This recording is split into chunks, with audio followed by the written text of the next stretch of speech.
Hi, everyone. Thank you for attending this debate. This is the Utah House District 49 debate. We have our candidates Robert Spendlove and Siamak Khadjenoury here today. Thank you for being here. My name is Hannah Anderson, and I will be moderating this debate on behalf of the League of Women Voters of Utah. Thank you to our co-sponsors, both the League of Women Voters of Utah and the Better Utah Institute. The way the format of this debate will go is that each candidate will have 5 minutes to introduce themselves, and then we will go into our questions section. We have 4 questions that were composed by the League of Women Voters, and we will accept 2 questions from the audience. Some of these will be submitted beforehand, and some will be submitted to the chat, which you can submit to throughout the debate, which will be monitored. After that, the alternative candidate will have about 30 seconds for a rebuttal, and they'll be given 4 opportunities to rebuttal throughout the debate. To conclude, we'll have 5 minutes of closing statements, and then we will be done. So to begin, we'll have Siamak introduce himself and start his opening arguments. Thank you so much. I want to also thank the League of Women Voters and Better Utah, my esteemed counterpart, Representative Robert Spendlove. Ladies and gentlemen in the audience, indeed, it is an honor to be here. In 1978, I moved to Salt Lake City from Tehran, Iran, and by myself at the age of 16. A few months later, the government in Iran collapsed and the revolutionary government took power. Iranian students in Salt Lake were stranded with no income and no work permit. After graduating from Highland High School, I attended Weber State College and later University of Utah, where I received my bachelor's in political science. I lived on the Navajo reservation for 2 years and experienced what most people don't get to experience in a lifetime.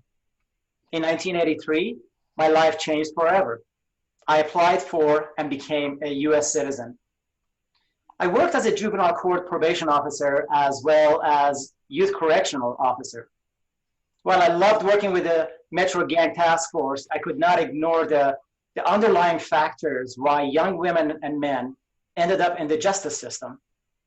After a few years, I decided to change careers and do something that would profoundly impact the lives of these youth by working in the mental health field instead. In the late 90s, I started a 68-bed residential treatment center for adolescents in Southern Arizona and eventually expanded it to several programs throughout that state. At the same time, I partnered with others and built an 80-bed psychiatric hospital in Tucson, Arizona. Sonora Hospital is now a flagship psychiatric hospital in Arizona. Upon return to Utah, I became the CEO at Highland Ridge Hospital in Midvale. I married my wife and best friend, Lisa, who's an educator, and together we have lived in Sandy since 2005. I'm a proud father of 4 children, Sahar, Sayed, Setare, and Aryan. My mother has always been my role model as a strong, well-educated attorney, still practicing in Tehran. Some call me Farmer Siamak because I manage a 2-acre farm named Esther's Garden, Salt Lake, on 2 acres belonging to Congregation Kolami, a Jewish synagogue. We grow organic fruit and vegetables and donate them to several homeless shelters. I'm also on the board of directors of the Alliance House in downtown Salt Lake, which is a nonprofit organization serving the mentally ill with services including life skills, employment, and housing. Professionally, I'm the current partner and CEO of LTM Health, an addictions medicine and psychiatric clinic in West Jordan. LTM Health serves patients struggling with addictions and mental health challenges in person and by telehealth to clinics throughout the state of Utah. I'm a passionate advocate of access to mental health and addictions treatment and participate in region-wide discussions surrounding them. I serve on and participate in several professional organizations and associations, including Salt Lake County Mental Health and Substance Abuse Treatment Providers Combined Council. Thank you. Thank you, Siamak. Robert, would you like to introduce yourself? Sure, thanks so much. I first want to thank Siamak for running and for being part of this important process. And I also want to thank the Better Utah Institute and the League of Women Voters for hosting this. So before I even kind of start off, I've always enjoyed watching debates. I'm kind of a debate nerd. I was in a debate club in high school. But what I saw yesterday was frankly shocking. I started off, this is how bad I am. I watched the governor's debate because I just love the debates, and it was really good. And they were respectful, civil, focused on policy. And I went away from that debate feeling like I understood those candidates better. And then I turned over to the presidential debate, and I couldn't be more embarrassed and ashamed. The candidates were more interested in scoring political points than having substantive policy discussions. And I think it really was a detriment to our entire country, and I'm ashamed that it went down that way. So my commitment, this is the third debate that I've had since I've been in office, kind of a campaign debate, and I've always appreciated the way that the league, my first one was with the University of Utah, my second one was with the Better Utah Institute, and both of those were much like what we saw last night with the governor's office debate. And my commitment tonight is that I will focus on the policy issues, focus on the issues that people care about, the issues that really matter. And so those issues to me are really focusing on policy over politics. My goal is to build bridges. I want to bring people together to solve some of these difficult problems that we're facing and not trying to score political points. Just a little bit about me. I was born and raised in Utah. Interesting thing with Siamak is I went to East High. So there's so did my wife. She's a leopard. Then I graduated with a degree in economics from Colorado Mesa University in Grand Junction. Came back to Utah after that and started immediately working in the governor's office. While I was there, I got my master's degree in public administration with an emphasis on economic public policy. I'm just kind of the ultimate policy nerd. I worked in the governor's office for most of my career, about 15 years, in a variety of roles. I started off as a research analyst, then I became the state demographer, the governor's chief economist, then I was the policy director, and kind of ended off as the deputy chief of staff for state and federal relations. Ever since I was elected, I left the governor's office, and I've been working, and what I currently do is I'm the senior economist for Zions Bank. And so I really kind of focus my time on kind of watching the economy. And that's what I want to talk about just for a minute in the rest of my opening. Because I've been thinking about this and talking about this a lot, that the coronavirus has brought on a period of unprecedented uncertainty in our country. 20 million people lost their jobs in America in April alone. The unemployment rate jumped nearly 15% in the spring, the highest we've seen since the Great Depression. The gross domestic product contracted by more than 31% in the second quarter. In our lifetimes, we've never seen these kind of economic conditions. Now we're doing much better. Our state is improving, but we're not out of the woods yet. Utah's unemployment rate is down to 4.1% from 10% earlier this year. Our economic recovery is the second best in the country. However, there are still 48,000 fewer jobs in Utah today than there were a year ago. And right now, we have over 3 times as many people receiving unemployment insurance benefits than a year ago. We need to continue working together to bring our state together and come through this difficult period. If I'm re-elected, I will continue to focus on helping the people of Utah and of our district improve our state for everyone. Thank you. Thank you, Robert. And I realize I neglected to introduce our wonderful timekeeper, Janice Mosby, who is also at the League. She will be holding up time cards, letting us know when we are about out of time. All right, now we will move on to the questions submitted by the League of Women Voters. The first question will go to you first, Robert. The question is, the League of Women Voters has actively supported the 2018 Proposition 4 for an independent redistricting commission. Do you support making any further changes to the proposition, and how would you go about choosing a member of the newly formed redistricting commission? Yeah, yes, I don't think we need to make any further changes. We worked very closely with the promoters of the creation of the redistricting commission to create a fair and I think equitable system for picking those people that should be part of the commission. I think we need to make sure that partisan politics are not part of that. You know, like I said, I used to be the state demographer. That's the kind of people that we need doing this, are demographers with understanding of population characteristics, people that understand how population is changing, where it's moving, and really with the goal of making sure that we have the kind of equity that we need. We should not have partisan politics being part of redistricting. It's just a matter of demographics and population movements. Thank you, Robert. Same question to you, Siamak. Could you please tell us about your feelings about Proposition 4?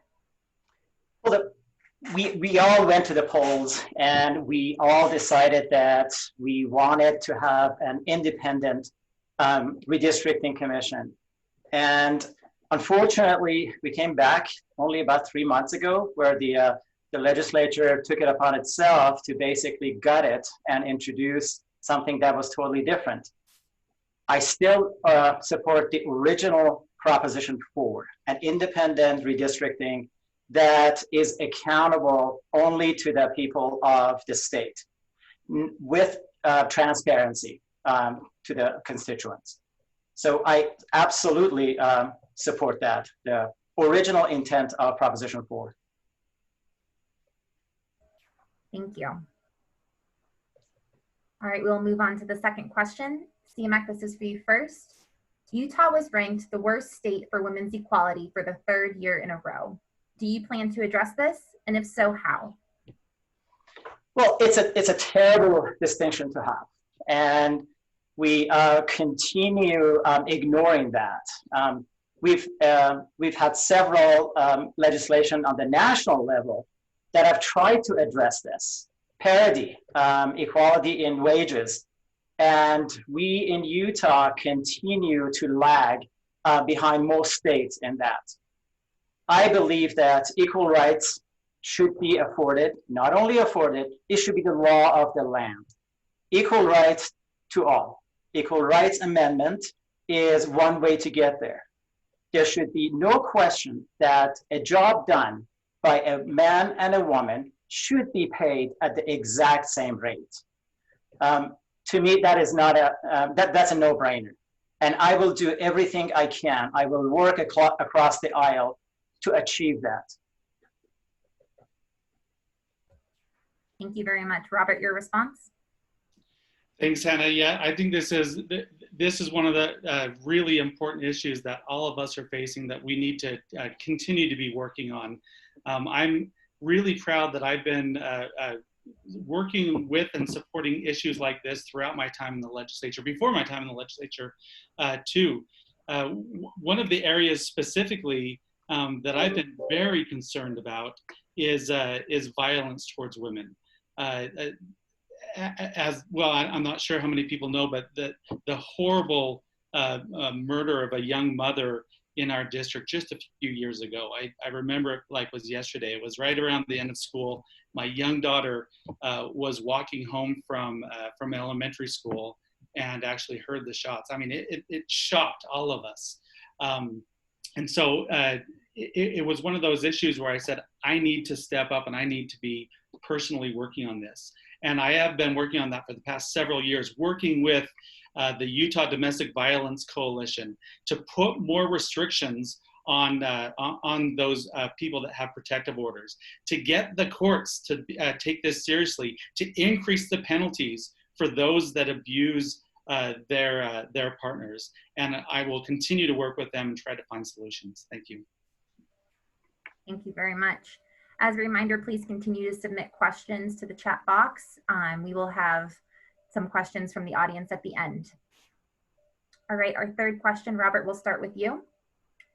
How would you proactively address civil unrest in the area of Black Lives Matter and defunding the police? Yeah, this is something I've actually been thinking a lot about. I think we're in such a tough period in our country right now. This isn't a new issue. This is an issue that we've been struggling with for decades, for hundreds of years, trying to achieve greater equality, greater inclusion among all members of our society. And I think we all need to really kind of step back and say, put ourselves in the shoes of other people, put ourselves in their perspective, understand the struggles that they have experienced, that they continue to experience.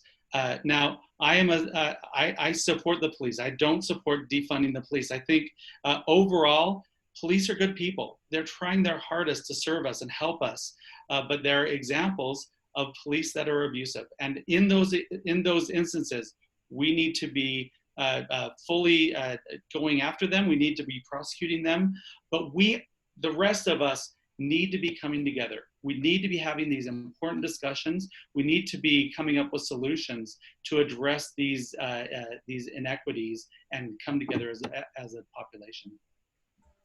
Thank you very much. Siamak, how would you proactively address civil unrest in the era of Black Lives Matter and defunding the police? So, as I mentioned in my opening statement, I started my career as a correctional and probation officer. So I have a deep understanding and appreciation for law enforcement.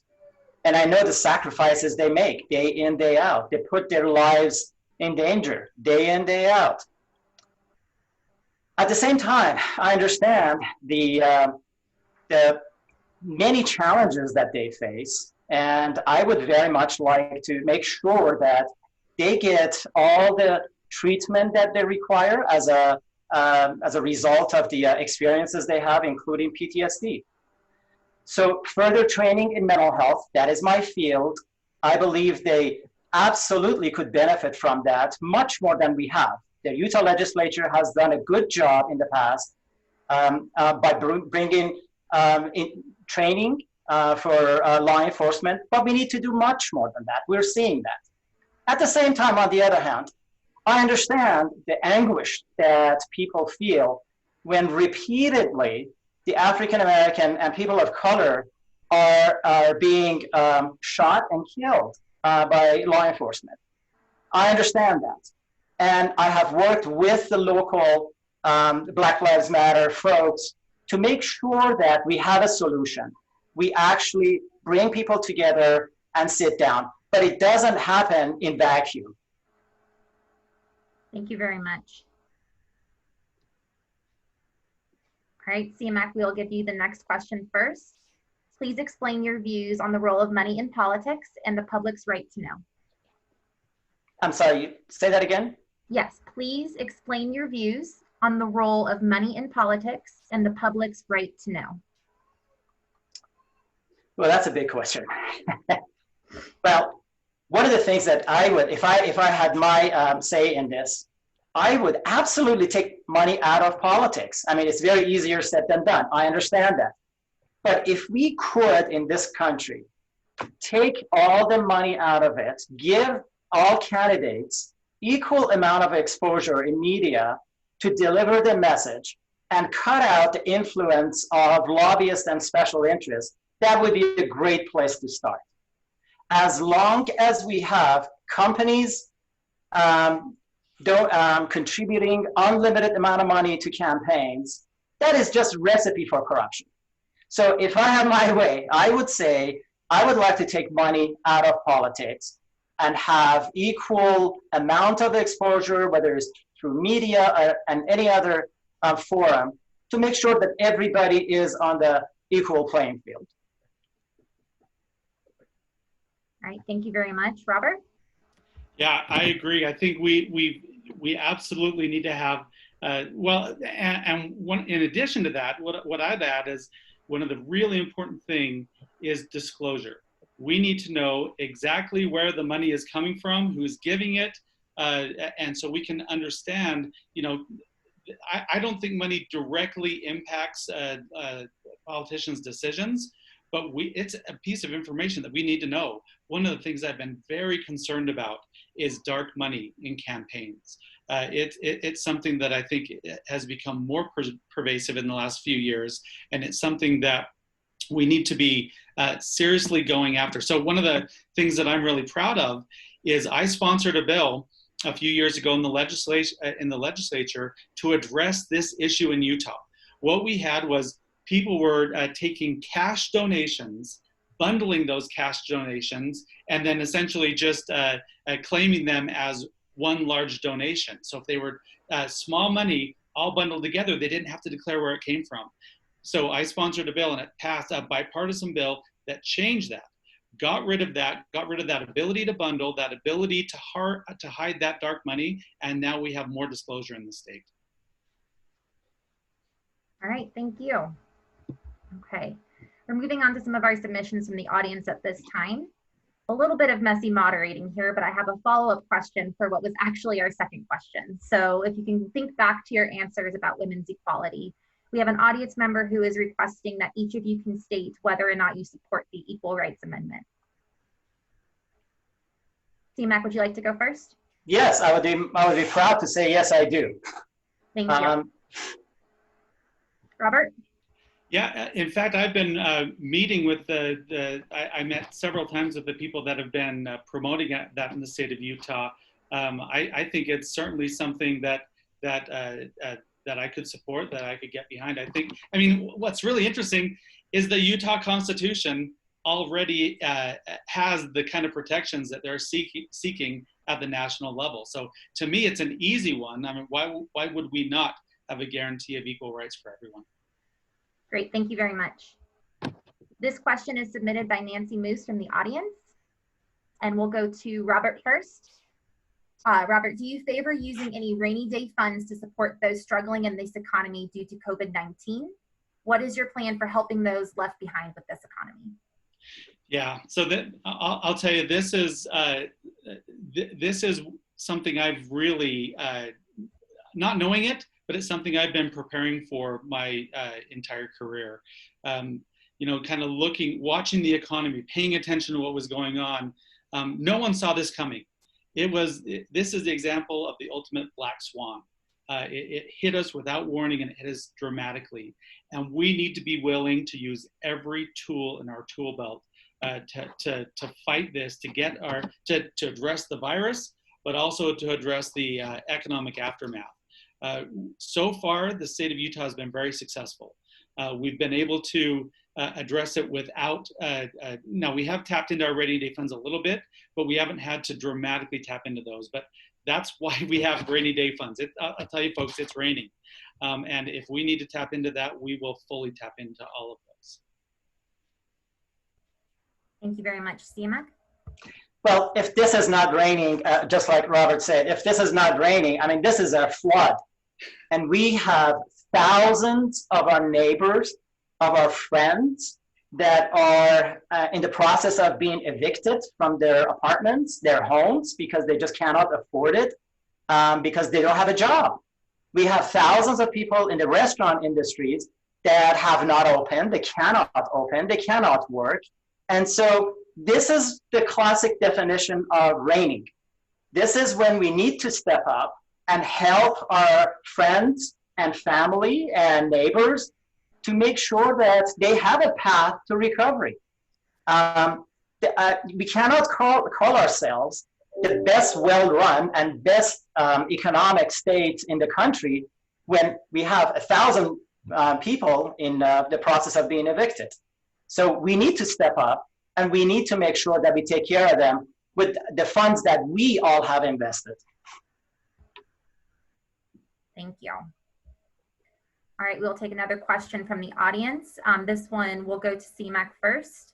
If you are elected, what issue would be your first priority when you get into the legislature? Well, I have 3 that I want to attack first day.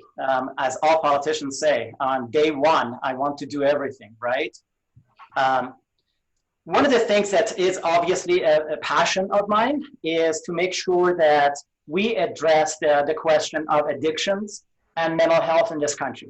So in the past 6 months, we've had a rate of addictions, depression, and suicide skyrocket in our country and even in our state. So that is something that we're not really talking about. We're talking about the effects of COVID-19, but the other victims of it are in the background.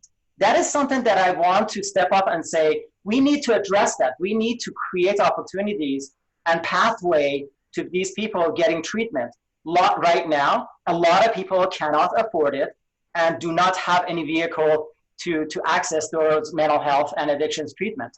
So I would like to be a champion for those inside the Utah State Legislature. Thank you. And Robert, for you, what issue or bill are you looking forward to working on the most if you're reelected for 2021? Yeah, thanks. And I think what Siamak said is absolutely true. Mental health needs to continue to be one of our priorities. And I just want to, give a shout out to Representative Steve Elison, who has been working on this issue his entire time in the legislature. And the legislature has made this one of our main focuses. Just a few of the things that we've done in the last few years. We've increased funding for crisis receiving centers. We created the Safe UT app, which is a national leader in providing resources. And we've continued to make this one of the areas that we need to be addressing. Our suicide rates are way too high, but I think we're moving in the right direction. One of the good things is in the last 5 years, female suicide has dropped by about 20%, but we've still got to be doing a lot more.